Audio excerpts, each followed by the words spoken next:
pas fait. Merci, Monsieur Richard Lioget. Merci, Monsieur le Président. Dans les années 80, la Lorraine a connu une grave crise que tout le monde connaît, qui est la crise de la sidérurgie.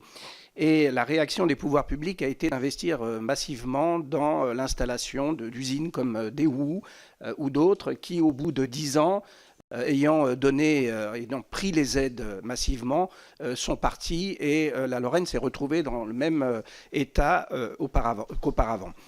La Belgique a choisi autre chose. La région de Liège a investi puissamment dans sa recherche et dans l'enseignement supérieur et elle a réussi sa réindustrialisation. Tout ça pour dire que la réindustrialisation dont notre collègue Bonnel parle ne peut se faire que grâce au levier puissant de la recherche et de l'enseignement supérieur. Vous avez évoqué la question de la formation. J'ai été rapporteur pour avis dans cette commission des budgets de l'enseignement supérieur et surtout des organismes de recherche.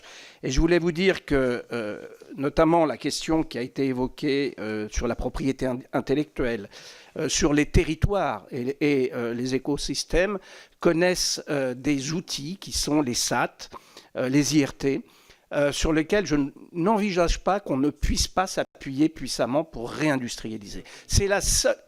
C'est pas suffisant, c'est absolument pas suffisant. Aujourd'hui, dans les auditions qu'on a des directeurs de SAT, on voit bien qu'il y a toujours cette difficulté pour le milieu industriel de venir s'agréger, de venir notamment sur les petites et moyennes entreprises, prendre un petit peu tout l'écosystème qui existe, qui a été créé.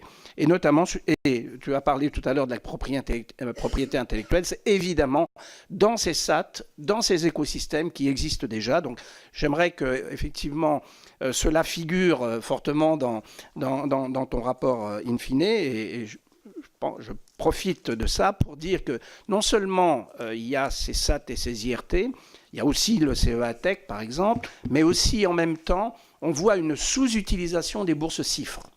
Les bourses CIFRE aujourd'hui sont sous-utilisées. Il faut que les industriels se mettent effectivement à utiliser beaucoup plus ces bourses qui sont à la limite entre évidemment la recherche et la formation des ingénieurs. Merci.